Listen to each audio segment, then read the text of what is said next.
fuck, I think my battery's dying. Hey TJ, your shop supposed to be smoking? Oh, fucking shit! Get the fire extinguisher! Oh, fuck! TJ! Yo, hey! You alright? Oh, yeah. What's up, buddy? What's going on? Just a little fuel dripped on the exhaust, but I know how to use a fire extinguisher, so we're good. 1 second, be right back. Shit! Fuck! We're totally good. Just, we don't have to film this. Nope, don't need to film this at all. What's up, everybody? Welcome to the show. The Fuck Show. Is that what we're calling it, right? The Fuck Show. That's the working title. Fuck!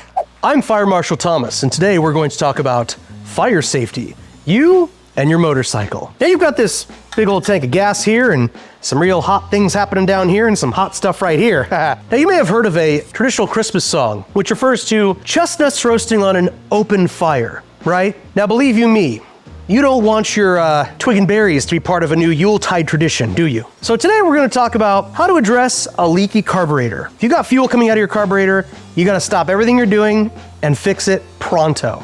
Today we're gonna tell you why. The tools you're gonna need to address a leaky carburetor are as follows. Can of carb cleaner, a box cutter, razor blade, and a little razor blade by itself. The cheapest ratcheting screwdriver you can find with a, I believe it's, what was it, 2.5 millimeter Allen key, or Allen bit, or you can use a 2.5 Allen. A standard screwdriver, also known as a flathead, like that.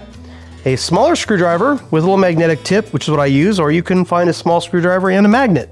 You can use a 10 millimeter line wrench or a 10 millimeter box wrench, a toothbrush or a plastic brush, a brass bristle brush may be needed. Don't use a steel brush. You're gonna need a 1/16 Allen key, a 7 millimeter combination wrench, a 14 millimeter wrench, 2 zip ties, very tiny ones, some cutters, a small flashlight, some Mother's mag and aluminum wheel polish, a can of Smucker's red raspberry jelly, and of course, this is approximately a 3 to 4 beer job. And Q-tips. Swab. I can't say swab because every time I say swab, I feel like a pirate. Arr, mighty, swab the decks. You know, it's Q-tip. It's fucking Q-tip. It's what I grew up with. That's what you guys get. So let's get started.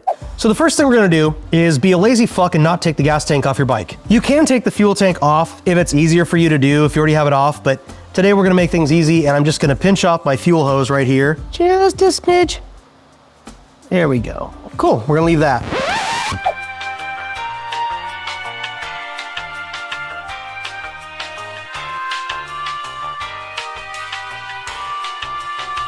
Now we're gonna get up underneath here. Can you see this bolt?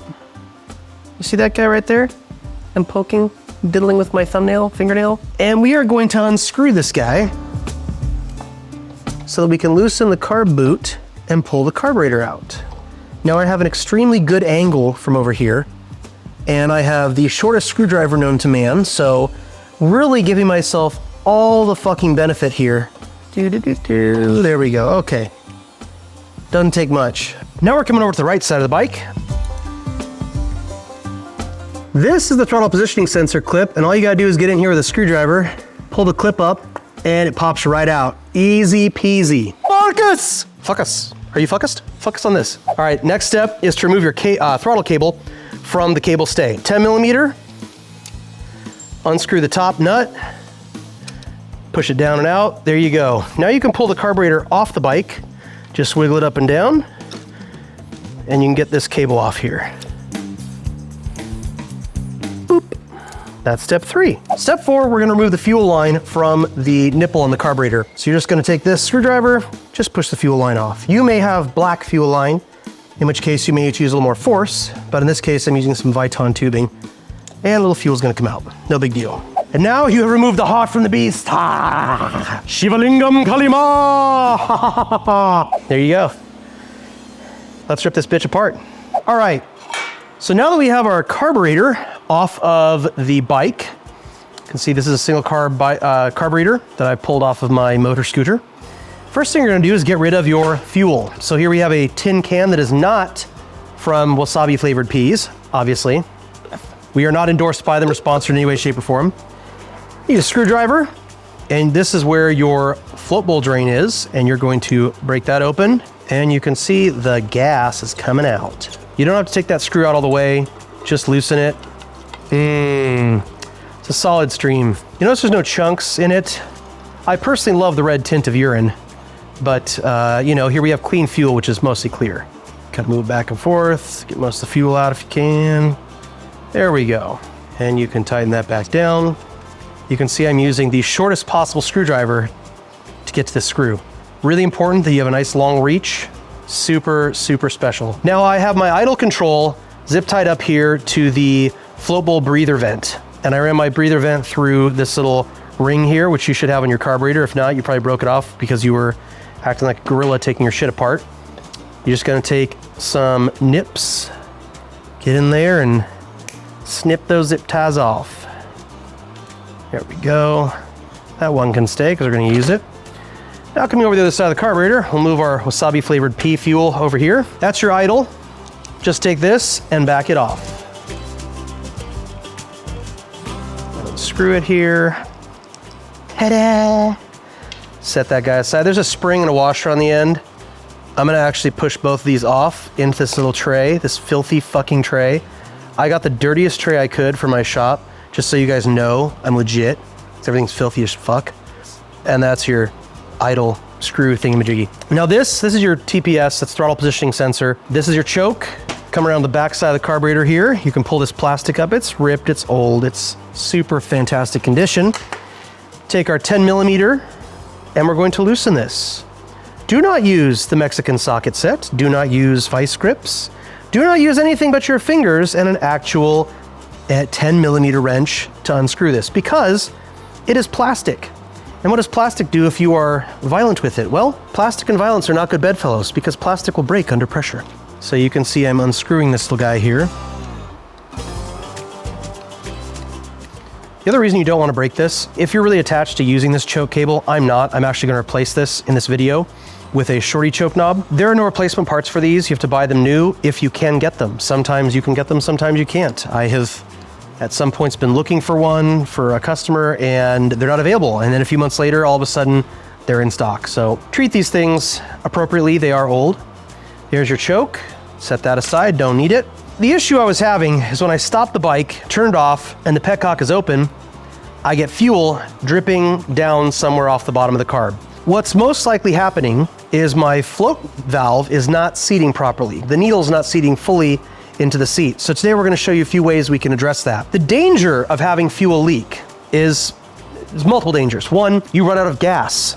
And as we all know, in this wonderful economy, gas is not fucking cheap. Second, what's gonna happen is your bike is pitched over usually to the left side. That means the carburetor does this. When the float bowl fills up, where's the gas gonna go first? It ain't gonna go out here, it's gonna go out here. And that's gonna go into your cylinders, and that's called washing your cylinders. Fuel is not a lubricant. Fuel will actually strip the oil from the walls of the cylinders, and it will actually do some serious damage to your bike. You start it up again, now you have your piston rings, which are metal, on a cylinder wall, which is metal. The oil on a microscopic level is the cushion between the two. So it's very important that you assemble your piston rings the correct way to allow oil up between the ring and cylinder wall. There's always gonna be a very tiny bit of oil in those cylinders. That's a good thing. What the fuel does is washes the oil off the cylinder wall. This then leads to scoring of the cylinder walls. You can burn your piston rings, they can fold over. Some really bad shit can happen. If this happens, not only do you have to re-lubricate your top end and your cylinders,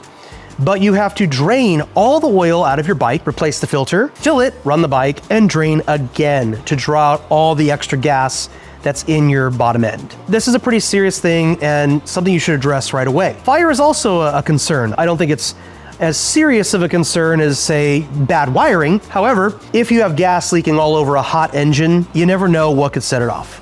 If it gets hot enough, yes, it will ignite. What did we learn? We learned that a leaky carb can result in fuel loss, which is super stupid. It can wash your cylinders and it can fill your oil with gas. If you wonder if you got gas in your oil, all you gotta do is open that filler, open it up, stick your nose in there and sniff. If you smell fuel, you got gas or fuel in your oil. That's no bueno. You don't wanna run the bike like that. It is a costly mistake because you have to flush the oil a few times and go through a filter or two. Much less costly though than allowing the situation to sit and keep riding the bike, which you will prematurely break down the components inside the engine. Now, if you look at the back of my carburetor here, you may be able to see bit of shininess. That is the gasoline that has been piling up inside my carb. So I am gonna actually check my oil and make sure that I don't have any gas in it. I'll be able to tell right away. I can smell the gas if this got inside my cylinders.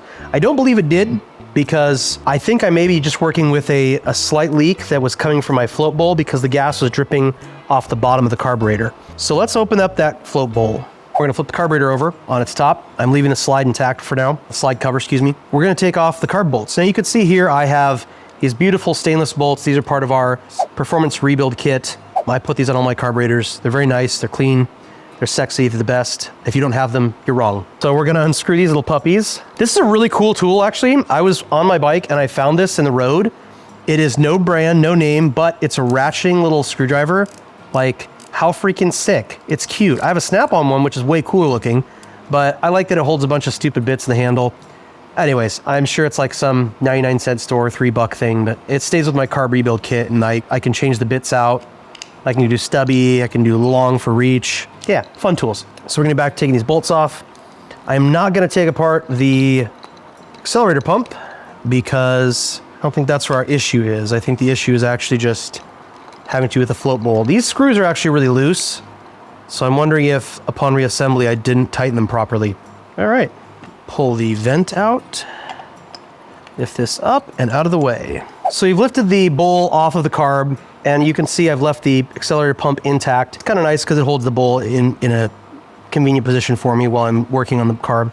We have our float bowl gasket, looks just fine, fits in place nicely, doesn't seem to be deformed or pinched anywhere. I have found these sometimes where they're pinched or pushed out on one area. That's an obvious source of leak. I do see, if you want to zoom in here and look at this, I see a little bit of something here, maybe a tape residue or paper towel. This situation, you have something called a razor blade, which is how I got this gash on my finger. And you're gonna take this, never cut towards yourself, always towards a friend, a loved one, or the cameraman. And yeah, there's a little bit of shmoo in here. I don't know if that was doing anything bad for the bike, but we're gonna get rid of it. I also see there's some residue of something right in here. That's very interesting. So I'm gonna get the razor blade in there. Actually, I'm gonna use a razor blade with a handle. And let's get this in here and scrape some of that stuff out. Oh yeah, you can see the little tiny pieces of crap. You wanna be really careful not to fuck up the surface that the gasket is gonna sit on. I'm staying on the wall of the bowl here, just getting this brown stuff off. Looks like someone used a sealant, or it could be old rubber just corroded in there. You get in here with this razor blade and scrape this stuff. You can see these little tiny pieces. Seems to be some more stuff over here. You get a rag and wipe it off. See what I can see. Okay, now it's clean. Ooh, look at that. There was something that was very thin, those little blue pills. See that? Moving those around. Something in there. Maybe those are my boogers. Oh shit. Oh, you can see more of it here. Looks like there was some shit. Oh yeah, someone put some silicone in here. You may open your carburetor and see a bunch of gunk in there. There we go. That's gonna prevent the gasket from being pressed flat against this and the surface of the carburetor to create a seal to keep the gas inside. That will work. This is what I brush my teeth with. See, look at that. Pearly whites, so sick. I'm just gonna get a toothbrush, start with plastic, and try and get some of this stuff out. Seems to be coming out pretty easy, but it is in all the corners. I feel confident the surface of this float bowl is clean enough to accept a float bowl gasket. Now we're gonna take a look at the float valve. Okay, check this out, another fun tip. See how the back of my carburetor is a little greasy up here? That's because I always put grease on the inside of my intake boots. It makes sure that I don't rip the rubber when I'm pushing metal into a rubber boot. It makes your life way fucking easier. You don't need a lot. Just a film on the inside of the boot, or you can put on the outside of your carb here. Makes it go in and out much easier. You know, there's a lot of places in life where the number one rule is lube. Just realize that. Wisdom of the ages. Now I'm gonna just take this little rag, I'm gonna wipe off the surface of the carburetor. This may not look like your carburetor. This is a carburetor that I've already gone through once or twice and I've fucked with. You can see I have the nipples on all the ports that need to be plugged. And this has already been jetted and tuned for that bike. Next is we're gonna pull this guy, our float, out of the bike. I love these screwdrivers because they have a little magnet on the end, and this is magnetic, so boop, look at that. Pulls it right out. Easy. Now, Word to the wise, if this doesn't come out easily, you will have to very carefully support this side, get a drift, smaller diameter than the pin, and gently tap the pin out one way or another. Doesn't matter to me which way you do it, but if you break one of these posts, these guys, you're done. Get a new carburetor. So now we've gotten that out, we're gonna pull the float out and let the needle stay in the seat. There's our float. Ooh, plastic. This is our float needle, and there's the seat. So now we're going to get a Q-tip. These are just mechanics automotive Q-tips. You can get them for a couple bucks on Amazon. Not expensive, but very useful to have. That's too big. So I'm just gonna put this Q-tip in here and kind of wipe it around and see what comes out. Oh, that's disgusting. So what very likely could be happening is that there is some debris, we see a little piece of something here, or some varnish that is preventing this from going into the float valve. At the very bottom, it's shaped like a V, and this guy sits in there like this, boop, and that seals the fuel flow. Now, as the fuel drains, it lifts up a little bit, more fuel goes into the bowl, and it goes back down. Now, obviously, this is upside down. It's like this, boop, boop, boop. So the float needle itself looks fine. The spring functions perfectly fine.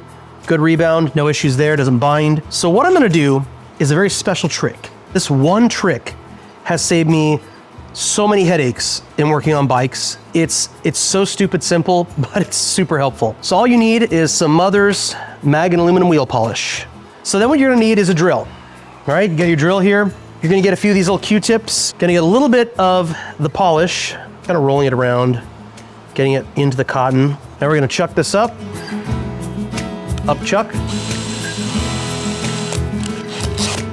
And you're gonna put this in the float valve vertically and spin. I turn the speed on the drill down pretty low. All right, look at all that shit's coming out of there. So the thing is with varnish and any kind of corrosion on the brass, you're not gonna know it's there until you try to clean it off. You look like, oh, it looks fine, but your eyes can't see the microscopic changes in the surface that are going to negatively affect your float valve. So I'm taking some of the cotton off this guy so I can get it in here. This is a custom swab now. TJ Brutal custom swabs. Yeah, should we carry swabs in our website? Leave me a comment. Should we carry custom swabs for you guys? All right, look, this is my swabbing technique, spinny swabby technique. Oh, I'm reaming the swab hole. All right, I'm gonna get another one of these guys. I'm gonna do almost the same thing, except I'm gonna put Mother's on this one and get down there and spin this guy on the surface of the valve.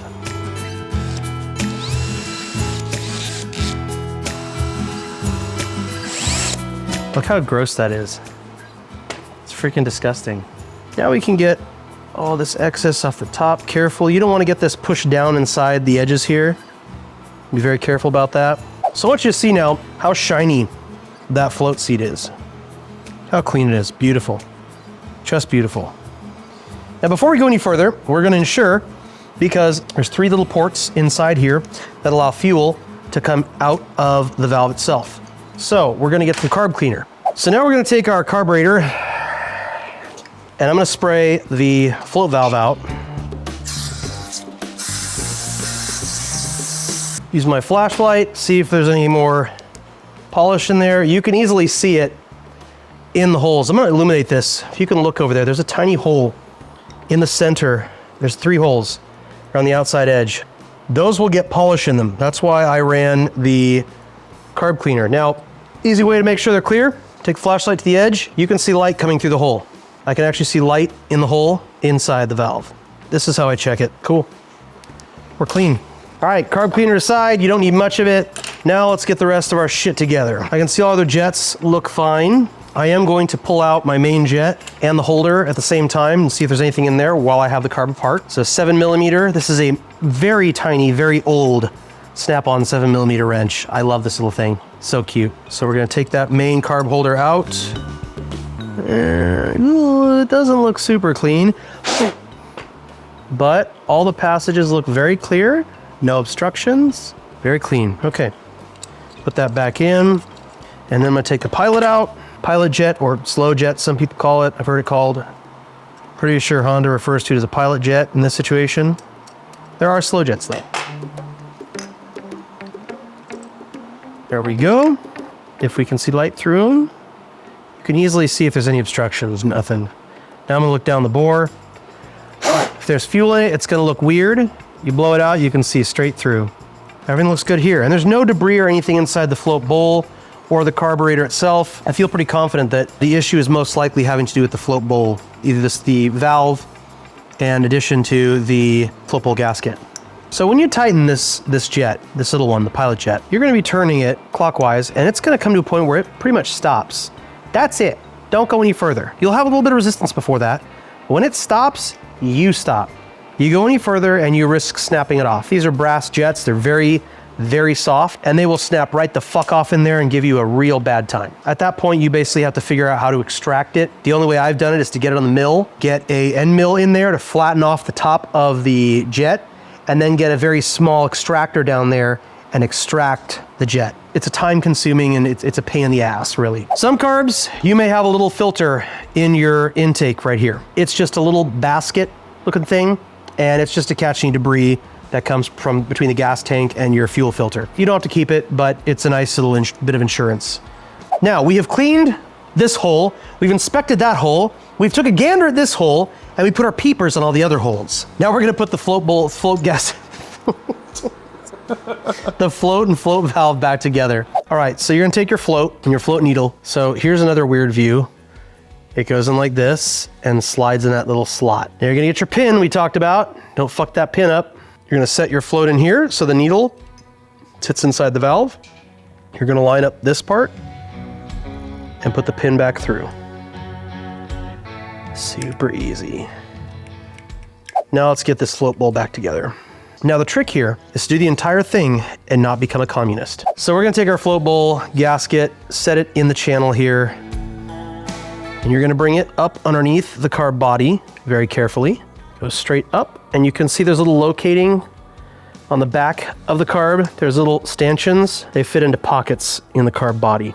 Nice and tight. Let's keep it solid, flip it over. Let's get some screws in this bitch. First one, I'm not gonna tighten all the way down because if I do, it's gonna make the whole float bowl go like this. Now I'm gonna go the opposite side, put a screw in here, and I will tighten this one down a smidge.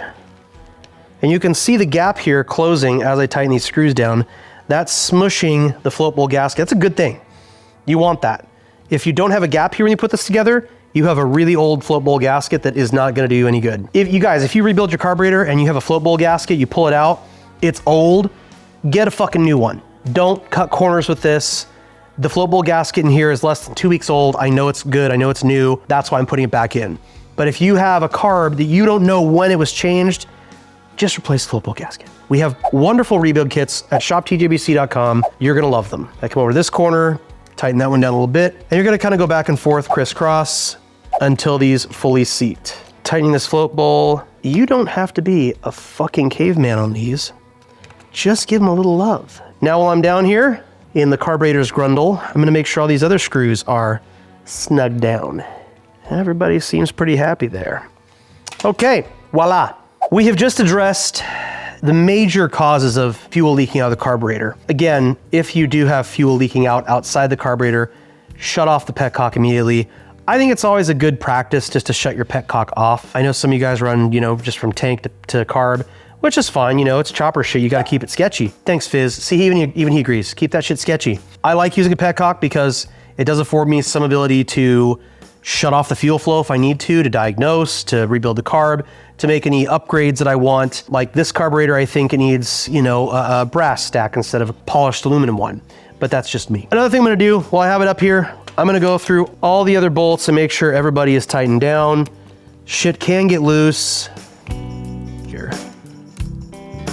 And while I have the carb off, I'm gonna check that butterfly in the back, make sure it looks good. Ooh, very nice, very nice. There's a little bit of schmoo down there in the bottom of the Venturi, so I am going to take a Q-tip. Swab, sorry guys, swab. Can't use brand names on the show. All right, I'm just gonna wipe this stuff out. Oh yeah, a little dirt out of there.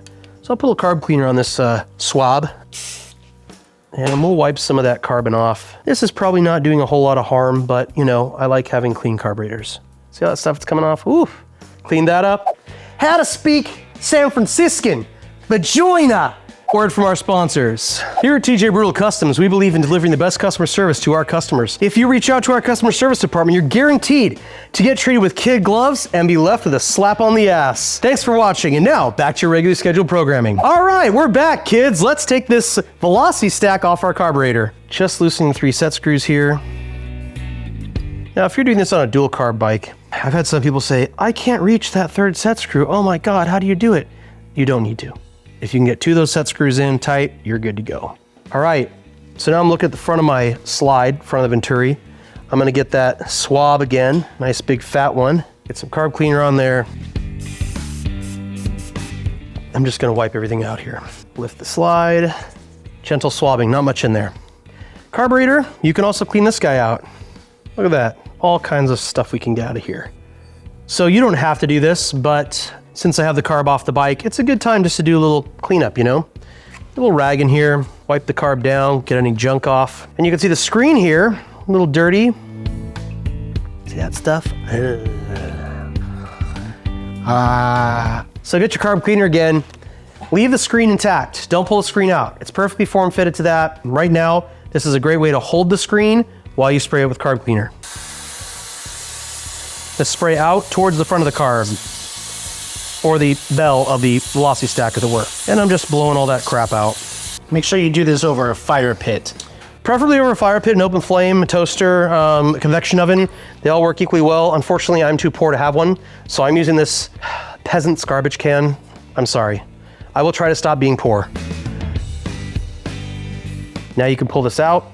You can see it's much cleaner. Got all the junk out. Not the most beautiful screen in the world, but I can see through it now. It's pretty clear. All you're seeing here is just tarnish. So now we can stick this back on our carburetor, get our stack here, pop it over the screen, and tighten down our set screws. So now we're going to install a shorty choke knob on this motherfucker here.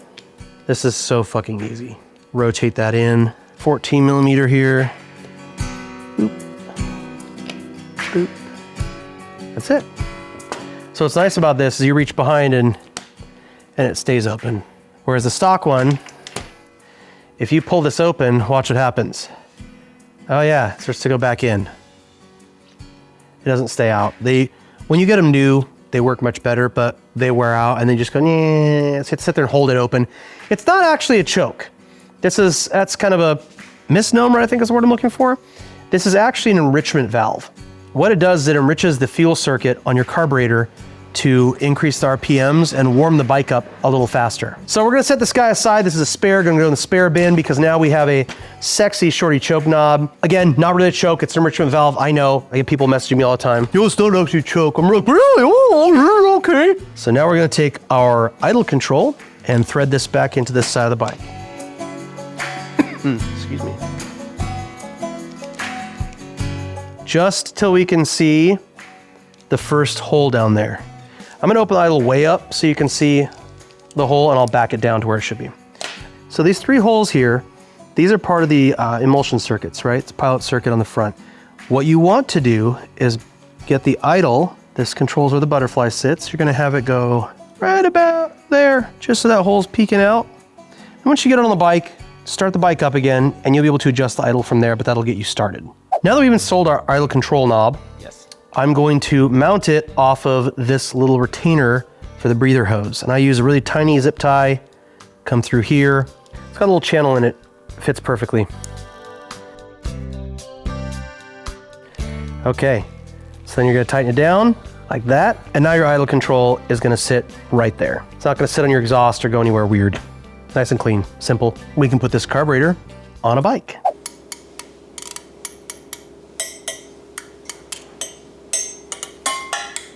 Now that we've got our carb all situated, we've cleaned out the float valve, put our float bowl gasket back in, we've assured that there's no gunk in there to create any leaks for us. We're back at the bike here. We're gonna put our little tiny inline filter back in the fuel inlet. Gonna put our fuel line back on here. There we go. Butamus. Make sure my fuel clamp is still holding tight. Yes, she is. So now that we've installed the fuel line, we're gonna go to the right side of the carburetor and install the throttle cable. Gonna drop the throttle cable underneath here, grab the ferrule, put it in the front retainer pocket of the throttle wheel. And we're gonna bring this back up here to the cable stay. Put that in there. Get our 10mm wrench again. Tighten that down. Not too tight, don't snap the fucker off. The next step is putting the carb in the carb boot. Make sure our carb is vertical. And let's get that hose clamp tightened down. Make sure you don't put that rear carb bolt in too far or you punch a hole in the float bowl. And now I'm gonna take this throttle positioning sensor, go back up underneath here, and we're gonna plug this bitch back in. All right, your carburetor has now been reinstalled. That is how you check your carburetor and address some fuel leakage issues. Hope you found this video helpful. Please feel free to donate to my terrible allergies or head cold, whatever the fuck this thing is. No, I don't have a Patreon or a Patreon. I don't have a PayPal you can donate to. Just send me magical love and hugs, you know? I'm sure that'll work. If you've ever looked at a chopper and called it a fucking bobber, go ahead and hit that like and subscribe button, guys. Thank you for watching very much. Leave us some comments. When we have the time, we'll respond to you and tell you how much of a shitty person you are. Have a great day.